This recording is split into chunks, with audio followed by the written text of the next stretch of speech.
சைனாக்காரன் உள்ள வர முடியுமா? டைலாக். அவன் சைனாக்காரன் அங்க ஒரு கிராமத்தையே போட்டு வச்சிருக்கிறேன், தெரியுமா? கேள்விப்பட்டிருக்கீங்களா? உள்ள வந்துட்டு அவன் கொடியை நட்டிட்டு குடும்பம் நடத்திக்கிட்டு இருக்காங்க. குடும்பம் நடத்திட்டு இருக்கிறேன். பிஜேபி எம்பி மூலமா கர்நாடகாவில இருந்து அனுப்பப்பட்டு இருந்தாலும் கூட இதுக்கு பின்புலமாக இருந்து இவங்கதான் செயல்பட்டு இருக்காங்களாம். பாடுறா நாட்டு ஏனப்ப பாருங்க, நடந்து எத்தனை நாள் ஆச்சு? அதை பத்தி ஏதாவது செய்தி வருதா? எந்த தொலைக்காட்சியால வருதா? கூப்பிட்டு உள்ள ஓட்டாங்க. அது ஏன் டவுட் வருதுன்னா, தனக்கே பாதுகாப்பு இல்லைன்னு பண்ணிக்கிறேன். இப்ப 2 நாளைக்கு முன்னாடி ஒரு ரெக்கார்டு கிடைச்சிருக்கு, தனக்குத்தானே ஆளை வச்சு அடிச்சுக்கிறது. இது மாதிரி வேலையெல்லாம் செய்வாங்க. நாங்க தேசம் காப்போம்ன்ற ஒரு மாநாடு நடத்தினோம். யாரும் விடுதலை சிறுத்தைகள் திருச்சியில ரொம்ப சிறப்பா நடத்தினார். அப்ப அந்த மாநாட்டிற்கு இன்றைய தமிழக முதல்வர் அன்று எதிர்கட்சி தலைவராக கலந்து கொள்கிறார். நல்லா ரெக்கார்ட், நான் சொல்றது வரலாறு. இதற்கு பிறகு நீங்க பாருங்க, நீங்க சோழி முடியுதுங்க. யாரு சோழி? அந்த மோடியோடைய சோழி முடிஞ்சு போயிட்டு நீங்க ஒரு வேலைகளை வாங்கி கொடுத்தீங்கன்னா அங்கிட்ட வெளிநாட்டிலே அவங்க செட்டில் ஆகிடுவாங்க. உண்மையில நிலைமை அப்படித்தான் இருக்கு. சரி, நீங்க சொன்ன மாதிரி கொடி ஏற்றப்படும், ஆனால் சிறைச்சாலைக்குள் இருந்து அவர் கொடியை பார்த்து ரசிப்பதற்கான ஏற்பாடுகளை நம்ம செய்து கொடுப்போம். அதில் ஒன்றும் மாற்று கருத்து இல்லை. அந்த உதவி நாங்கள் செய்வோம்.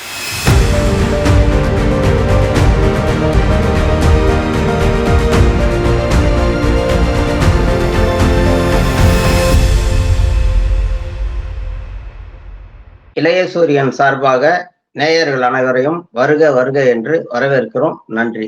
விடுதலை சிறுத்தைகள் கட்சியினுடைய மாநில இளைஞரணி செயலாளரும் சீரிய பெரியாரிய அம்பேத்கரிய சிந்தனையாளருமான அருமை தோழர் சங்கத்தமிழர் அவர்கள் நம்மோடு இணைந்திருக்கிறார்கள். அவரை இந்த நிகழ்ச்சிக்கு வருக வருக என்று வரவேற்கிறோம். வாருங்கள், நிகழ்ச்சிக்கு செல்வோம். தோழர் வணக்கம். வணக்கம். வணக்கம். புத்தாண்டு வாழ்த்துக்கள் தோழர். உங்களுக்கு ஈரா இளங்கோ அவர்களுக்கும் நெஞ்சார்ந்த வாழ்த்துக்களை தெரிவித்துக் கொள்கின்றேன்.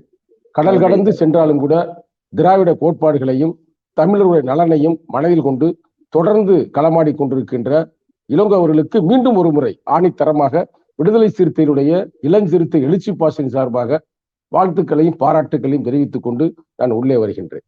கடந்த காலங்கள்ல பல்வேறு கசப்பான அனுபவங்களை நம்ம கடந்து வந்திருக்கிறோம்.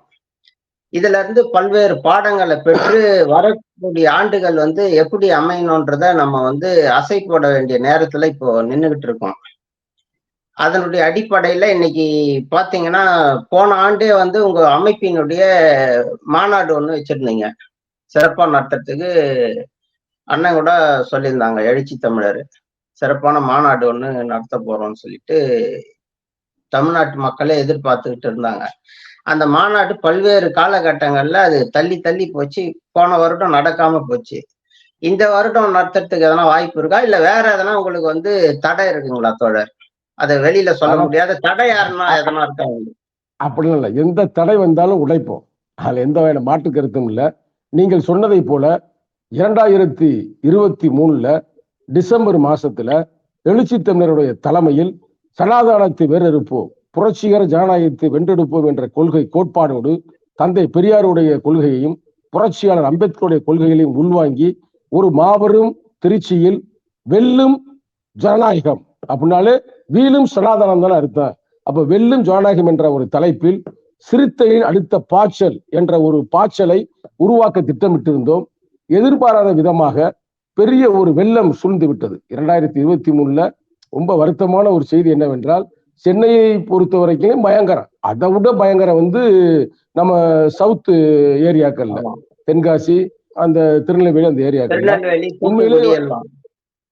உண்மையிலே நமது அரசாங்கம் இருந்ததால் அதுவும் முறையாக நமது மக்களுக்காக தொடர்ந்து 24 மணி நேரமும் பணியாற்றி கொண்டிருக்கின்ற நமது தளபதி ஸ்டாலின் அவர்கள் முதலமைச்சராக இருந்த ஒரே காரணத்தினால் இந்த பேரிடர்களை எல்லாம், இந்த இடையூறுகள் எல்லாம் நம்ம தகர்த்துட்டோம். அதுல எந்த மாற்று கருத்தும் இல்லை. அந்த பேரிடர்களை நம்ம உள்வாங்கி இந்த நேரத்துல மாநாடு வச்சா சரியா இருக்காது டிசம்பர்ல, அதனால தள்ளி வைக்கலாம் என்பதற்காக எங்கள் தலைவர் எழுச்சி தமிழர் அவர்கள் ஜனவரியில அந்த மாநாட்டை 26ஆம் தேதி அதை தள்ளி வைத்திருக்கிறார். அந்த மாநாட்டில் தளபதி ஸ்டாலின் அவர்களும் கலந்து கொள்கிறார். அதே நேரத்தில் காங்கிரஸ் தலைவர் அவர்களும் கலந்து கொள்கிறார்கள். கம்யூனிஸ்ட் தலைவர் தேசிய அளவுல அவங்களும் கலந்து கொள்கிறார்கள். இந்தியா கூட்டணியில் இருக்கின்ற முக்கியமான தலைவர் அனைவருமே கலந்து கொண்டு நம்ம சங்கியோட சோழியை முடிக்க போறோம். 2023 பல பிரச்சனைகள் உங்களுக்கு தெரியாது ஒண்ணும் இல்ல. இளங்கோ வெளிநாடுகள் இருந்தாலும் இந்தியால என்ன நடக்கின்றதை நீங்க ரொம்ப நுட்பமாக ஆராய்ந்து கொண்டிருக்கிறீர்கள். அதை நாங்கள் பார்த்து கொண்டிருக்கிறோம். ஏங்க பார்லிமெண்ட்டுக்குள்ளே குதிச்சுட்டாங்க. வேற எங்கெங்க இருக்கு? அதுக்குள்ளேயே குதிச்சு, பாதுகாப்பான இடத்துலயே பாதுகாப்பு இல்ல.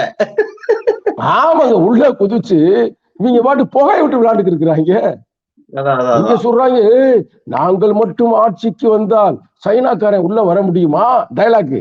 அவன் சைனாக்காரன் அங்க ஒரு கிராமத்தையே போட்டு வச்சிருக்கிறேன், தெரியுமா? கேள்விப்பட்டிருக்கீங்களா? கிராமத்தையே உருவாக்கிட்டாங்க. உள்ள வந்துட்டு அவன் கொடியை நட்டிட்டு குடும்பம் நடத்திக்கிட்டு இருக்காங்க. குடும்பம் நடத்திக்கிட்டு இருக்கிறேன். நாங்கள் மட்டும் ஆட்சிக்கு வந்து விட்டால் நாங்கள் டாலருக்கு இணையாக ஆக்கும்ன்றாங்க. இப்ப டாலர் உங்களுக்கு தெரியும் எவ்வளவுன்னு. அவன் என்ன நினைக்கிறான்னா, அந்த பகுதி இந்தியா இல்லைன்னு நினைக்கிறான். சைனாக்காரன் இப்ப வந்து பிடிச்சிருக்கிற பகுதி இந்தியாவது இல்லைன்றதை இவன் ஒத்துக்கிறான். ஆமாமா, சைனான்ற பேரையே உச்சரிப்பது பயப்படுறாருங்க 56. சரி, இந்த டாலர் மேட்டுக்கு வருவோம். அவர் சொன்னாரு, நாங்கள் மட்டும் வெற்றி பெற்று விட்டால் இந்தியாவுடைய ருபீஸையும் டாலரையும் ஈக்குவல் ஆக்கும்னாங்க. இப்ப டாலருடைய வேல்யூ எவ்வளவுங்கயா? உங்களுக்கு தான் தெரியும் தெளிவா. அதான் இலங்கையோட போட்டியில இருக்கு. ஆமா, யோசித்து பாருங்க. அது மாதிரி வாய்ஸ் சவுடல் பயங்கரமா அடிக்கிறதுங்க. கடைசியில பார்த்தா ஒரு டைலாக் விட்டாங்க, இலங்கை சேர்ந்த முறையில் அதையும் சொல்லணும். நாங்கள் மட்டும் ஆட்சிக்கு வந்தால் ஆண்டு ஒன்றுக்கு 2 கோடி இளைஞர்களுக்கு நாங்கள் வேலை தருவோம். அப்படி பார்த்தா 10 ஆண்டு ஆண்டு இருக்கிறாங்க. 10 20 கோடி இளைஞர்களுக்கு வேலை கொடுத்துருக்குன்னு இப்ப போய் வேலையை கேட்டா போண்டா சுடுறான்றாங்க, வடை சுடுறான்றாங்க. அப்ப இதுதான் அவங்க லட்சணம். இந்த லட்சணத்துல வந்து ஒரு புதிய பார்லிமெண்ட்டை கட்டிவிட்டாங்க. பார்லிமெண்ட்டுக்குள்ள உங்களுக்கு தெரியும் யாரை கூட்டியாந்து ஓபன் பண்ணணும். இந்தியாவுடைய முதல் ஜனாதிபதி அந்த பழங்குடி பெண்களை வந்துதான் செய்யணும். அந்த அம்மாவே இங்க கூட்டியார்ல. அது வந்து விதவை நினைச்சாங்களா இல்ல பழங்குடி பெண் நினைச்சாங்கன்னு தெரியல, ஆளை கூட்டியார்ல. இருக்கிற நடிகைகளை பூரா ரெண்டுமே இருக்கிற நடிகைகளை பூரா கூட்டியாந்து செல்ஃபி எடுக்கிறது, அதை எடுக்கிறதுன்னு பல வேலைகளை பண்ணி மந்திரத்தை ஓதி ஓபன் பண்ணிட்டா, எங்க மந்திரத்தை ஓதுனாளுங்க அதை ஒரு தந்திரமா ஒரு கட்டுப்பாடு கொண்டாட வேணாமா? தெரியாம செங்கோலை கொண்டு சென்று உள்ளே வைத்தவர்கள் அதை சிறப்பாக பாதுகாக்க வேண்டாமா? உள்ள வந்துட்டு அவங்க பாட்டுக்கு 2 பேரும் குதிச்சு எனக்கென்னு விளையாடுறாங்க. விளையாண்டு புகையை போட்டு விடுவோமே. இப்போ அத கேள்வி கேக்குறாங்கன்றதுனால எதிர்கட்சியை வந்து டோட்டலா காலி பண்ணி உலக வரலாறு இந்த அளவுக்கு வந்து எம்பிங்களை வந்து வெளியேற்றது இதுதான் முதல் தடவை. ஆமா, 150 எம்பிக்களை வந்து அதுதான் உலக வரலாறுலயே இத்தனை எம்பிக்களை வந்து வெளியேற்றது இது வரைக்கும் எந்த பாராளுமன்றத்திலயும் இப்படி ஒரு வரலாறு கேடு கெட்ட வரலாறு இல்லைன்றத பதிவு பண்றாங்க இங்க. ஆமா, உண்மையிலே அது சஸ்பெண்ட் பண்ணிவிட்டு உள்ள பலதை வந்து அவங்க வந்து அரங்கேற்றி கொண்டிருக்கிறார்கள். கேள்விப்பட்டிருப்பீங்க. இப்ப இந்த சட்டம்லாம் இருக்கிற சிஸ்டத்துல பேரை மாட்டி எல்லாமே சமஸ்கிருதத்துல கொண்டு வந்து இருக்கிறாங்க. அதை கேட்கறதுக்கு ஆள் யாருமே இல்லை. அது மாதிரி ஒரு சூழ்நிலை இப்ப அது போய்கிட்டு இருக்கு. நான் ஏன் அந்த பாயிண்ட்டுக்கு வர்றேன்னா, இந்த 2023 இவ்வளவு மோசமா நம்ம பார்லிமெண்ட்டுக்குள்ளே ஒரு கேலி கூத்துலாம் நடந்து அது முடிந்தேறி இருக்கிறது. இப்ப இதையெல்லாம் மனதில் வைத்துத்தான் ஜனநாயகத்துக்கே இப்ப பெரிய சவாலாக இருக்கிறது. ஜனநாயகம் இல்ல. இப்ப நீங்களே சொன்னீங்க இப்படி வந்து கூத்து எனக்கு இப்போ செய்தி வந்திருக்குது என்னன்னா, அந்த உள்ள கூத்து நடத்தினாங்க பாத்தீங்களா, அதுவே யாருன்னா பிஜேபி எம்பி மூலமா கர்நாடகாவில இருந்து அனுப்பப்பட்டு இருந்தாலும் கூட இதுக்கு பின்புலமாக இருந்து இவங்கதான் செயல்பட்டு இருக்காங்களாம். பாடுறா நாட்டு ஏனப்ப பாருங்க நடந்து எத்தனை நாள் ஆச்சு, அதை பத்தி ஏதாவது செய்தி வருதா? எந்த தொலைக்காட்சியால வருதா? கூப்பிட்டு உள்ள ஓட்டாங்க. அது ஏன் டவுட் வருதுன்னா, வெளியில நீலம் என்ற ஒரு பெண்மகள் வந்து பிடிபடுது. வெளியில பிடிபடல, அந்த அம்மாவை பிடிபட்டுருச்சு. அது என்ன சொல்லுது, ஒரு பக்கத்து வந்து பாரத மாதாக்கு ஜே அப்படின்னுது. பாரத மாதாக்கு ஜெயின்னு சொல்ற ஆட்கள் யாரு ஜெய்பீம் சொல்ல மாட்டாங்க, ஜெய்பி அப்படின்றாங்க. அதே உள்ள குதிச்சவன் என்ன சொல்றாங்கன்னா, இது வந்து அராஜகமான ஆட்சி அப்படின்றாங்க. முன்னுக்கு பின்னாடி ஒரே முரண்பாடா இருக்குது.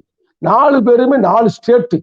அப்ப எங்களுக்கு என்ன டவுட்னா, இவங்க வேணுக்குன்னு திட்டமிட்டு பாராளுமன்றத்துக்குள்ள இவங்க எல்லாம் சஸ்பெண்ட் பண்ணணும், மக்களை பூரா அட்டென்ஷன் கொண்டு வரணும்.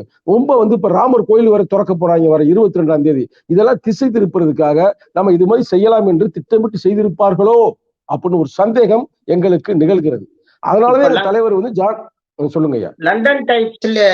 லண்டன் டைம்ஸ்லயே அதுதான் எழுதியிருக்காங்க. அந்த நேரத்துல இருக்கிற சூழ்நிலையை சமாளிக்கணும், வேற வழி இல்லைன்றதுனால இவங்களே இதை ஏற்பாடு பண்ணதா இங்கிலாந்து டைம்ஸ்லயே பதிவு பண்ணிருக்கான். இவங்களுக்கு முன் அனுபவம் இருக்குங்கயா. இது மாதிரி வேலைகள் பயங்கரமா செய்வாங்க. தான் வீட்டுக்கு தானே தீய வச்சுக்கிடுவாங்க, தான் ஆபீஸுக்கு தானே குண்டை போட்டுக்கிடுவாங்க, தனக்கே பாதுகாப்பு இல்லைன்னு பண்ணிக்கிறோம். இப்ப 2 நாளைக்கு முன்னாடி ஒரு ரெக்கார்டு கிடைச்சிருக்கு, தனக்கு தானே ஆளை வச்சு அடிச்சுக்கிறது. இது மாதிரி வேலையெல்லாம் செய்வாங்க. அப்ப தன்னுடைய பாராளுமன்றத்துக்குள்ளேயே காந்தியை கொள்ளுவாங்க, பேரை மாத்தி. பரவாயில்ல, என்னோட ஒருபடி நீங்க மேலேயே போறீங்க. இஸ்மாயில் என்று பச்சை குத்தி மகாத்மா காந்தி.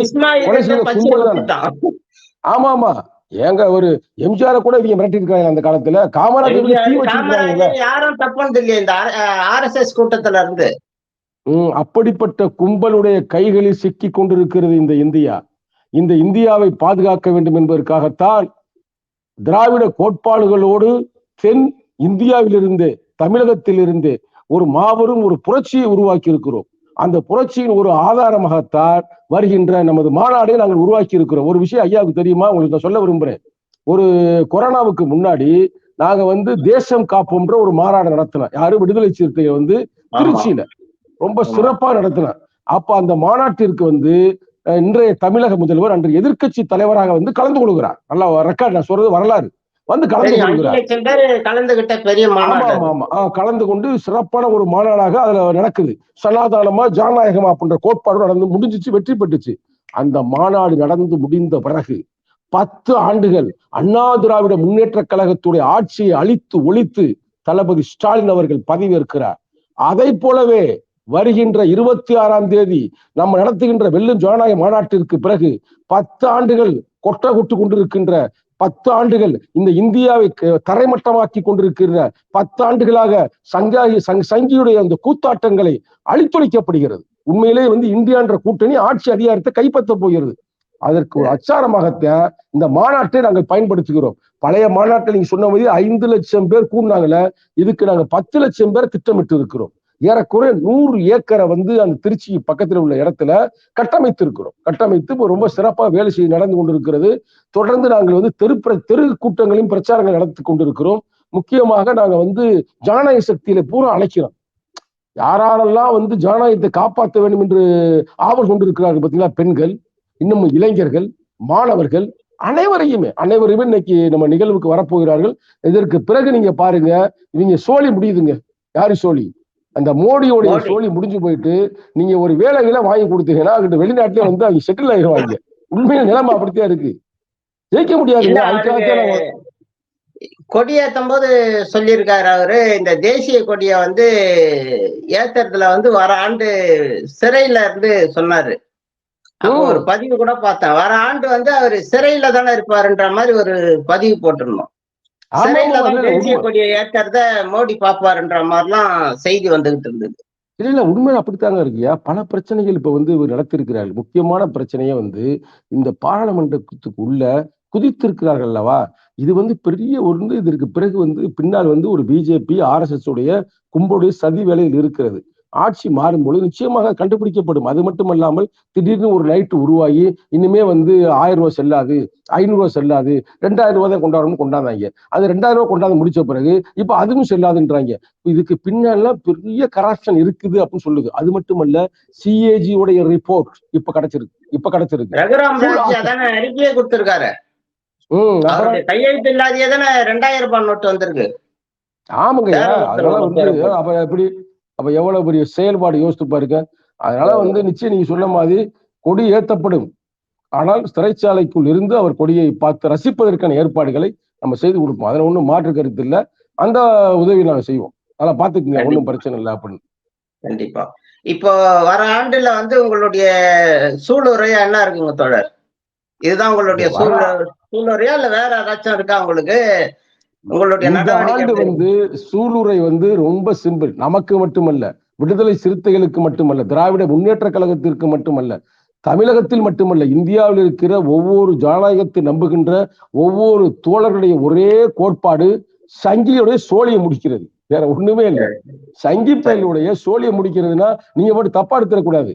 அந்த சித்தாந்தங்களை நம்ம டோட்டலாவே என்னைக்கும் பண்றது இல்லையா? அதை இளைய சூரியனும் என்கரேஜ் பண்றது இல்லதானே உங்களுக்கு தெரியும். ஆமா. அதனால இளைய சூரியன் நேயர்களுக்கு தெளிவாக பதிவு செய்கிறோம். வருகின்ற இந்த ஆண்டு, இந்த 2024, நமது அனைவருடைய ஒரே நோக்கம் இந்தியாவை காப்பாற்ற வேண்டும். இந்தியாவுடைய அரசியலமைப்பு சட்டத்தை காப்பாற்ற வேண்டும். பெரியாரியத்தை காப்பாற்ற வேண்டும். அம்பேத்கரியத்தை காப்பாற்ற வேண்டும். அப்படி என்றால் சங்கிகளை அழித்தொழிக்க வேண்டும். சங்கிகள் இல்லாத ஒரு ஜனநாயக ரீதியான இந்தியாவை உருவாக்க வேண்டும். அதற்காக நம்ம எல்லாருமே வெறுப்பு உறுப்புகளை விட்டு ஓரணியாக கம்யூனிஸ்டுகள் இன்னமும் வந்து திராவிட கோட்பாடை உள்வாங்கி அனைத்து ஜனநாயக சக்திகள் சமத்துவ சமுதாயத்தை நோக்கி நம்ம போனோம். எல்லாருக்கும் எல்லான்றதான் நம்முடைய இலக்கு. அதை நோக்கி ஏற்றத்தாழ்வு இல்லாத, எந்த விதமான ஏற்றத்தாழ்வு இல்லாத, அனைவருக்கும் அனைத்தோன்ற அந்த கோட்பாடை நோக்கி போறோம்னு நீங்க சொல்றதை நான் புரிஞ்சுக்கிறேன். அடுத்தது பாத்தீங்கன்னா, இப்ப உங்களுடைய அமைப்புல பாத்தீங்கன்னா ஒவ்வொரு பூத்தும் வந்து மிக சிறப்பா அமைச்சு பூத் கமிட்டி எல்லாம் அருமையா போட்டுருக்கிறீங்க. நாம பாக்குறோம், செய்திகள் வந்துகிட்டு இருக்கு. இதே நேரத்துல வந்து இன்னொரு செய்தியும் வந்துகிட்டு இருக்கு. அது என்னன்னு பாத்தீங்கன்னா, உங்களுக்கு தெரியுமா தெரியாதான்னு எனக்கு தெரியல. இந்த நாம் தமிழர் கட்சியில வந்து ஏற்கனவே பொறுப்பாளர்களா இருந்தாங்க பாருங்க. அந்த பொறுப்பாளர்களை எல்லாரையும் நீக்கிட்டு பூத் கமிட்டி அமைச்சாதான் வந்து உங்களுக்கு எல்லாம் பொறுப்பு தரப்படும்ட்டு எல்லாரையும் இமிடியேட்டா எடுத்துட்டதா ஒரு தகவல் இருக்கு. அங்க பூத் கமிட்டி அமைக்கிறதுக்கே ஆள் இல்லைன்னு சொல்றான். நல்லாத்தான் போய்க்கிருந்துச்சு இன்டர்வியூ. திடீர்னு சம்மந்தம் இல்லாம சும்மா இந்த ஃபேஸ்புக்கு, நம்ம வாட்ஸ்அப்பு, அதுல ஒரு குரூப் வந்து நடத்திக்கிட்டு இருந்த அந்த கட்சியை பத்தி என்கிட்ட கேள்வி கேட்குறீங்க. இருந்தாலும் நான் உங்களுக்கு சொல்றேன், ஒன்றும் பிரச்சனை இல்லை. ஆனா 30 லட்சம், அதாவது 30 லட்சம் நீங்க பேசுறீங்க. அண்ணன் விஜயகாந்த் அவர்கள் அந்த காலத்திலேயே 28 லட்சம் ஓட்டு வாங்கினாரு. என்னைக்குமே வந்து ஒரு நேரத்துல எங்களுக்கு திராவிட முன்னேற்ற கழகம் வேணாம், அண்ணா திராவிட முன்னேற்ற கழகம் வேணாம், பிஜேபி வேணாம், காங்கிரஸ் வேணாம் அப்படின்னு நம்ம இளங்கோ அவர்கள் கூட, எழுத்தாளர் ஈரா இளங்கோ அவர்கள் கூட அரசியலை சந்தித்தார். 40 லட்சம் ஓட்டு வாங்குவார். நான் கேரண்டியா சொல்றேன். இது வந்து இயற்கையாக நடத்துகின்ற ஒரு செயல்பாடு, அரசியல் செயல்பாடு. இது யதார்த்தம். அந்த வேலையை அவர் ஓட்டு வாங்கியிருக்கிறார். நான் உங்க பாயிண்ட்டுக்கு வர்றேன். இப்ப நாங்க வந்து பூத்து கமிட்டி போட்டோம். பூத்து கமிட்டி சென்னையில போட்டோம். எத்தனை பேர் தெரியும்? ஒரே இடத்துல 15 லட்சம் பேரை நாங்க திரட்டோம். 15 லட்சம் பேரை திரட்டி அதுக்கு என்ன தலைப்பு நாங்க வச்சோம்னா, அது ரொம்ப வரலாற்று ரொம்ப முக்கியமானது.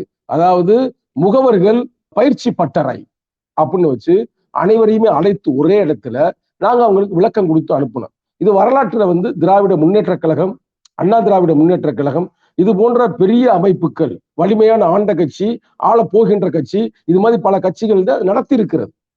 அது வரலாறு. ஆனா இன்னைக்கு சாதாரண எங்க கட்சி வந்து நீங்க நடத்தி ஒரு வெற்றி பெற்று இருக்கிறது. இன்னமும் வந்து வட மாவட்டங்கள் இப்ப நடத்த இருக்கிறோம். அதே அப்ப எங்களுடைய செயல்பாடு. ஆனா நல்லா யோசித்து பாருங்க. இந்த கட்சிக்காரங்க, நீங்க சொன்ன கட்சிகள் பேரை கூட சொல்றதுக்கு நாங்கள ரொம்ப தவறா நினைக்கிறோம். அவங்க சும்மா பேட்டி கொடுக்கறதாங்க அவங்க வேலை. சும்மா 4 மைக்கை வச்சுக்கிட்டு அப்படியே கத்திக்கிட்டே இருக்கிறது. எங்கேயாவது போனா நல்லா பேசுற. இப்ப வடிவேலு வந்தா கூட்டம் வருது இல்ல, அது மாதிரிதான் அது நடக்குது. அதெல்லாம் ஒரு பெருசா எடுக்க தேவையில்லை.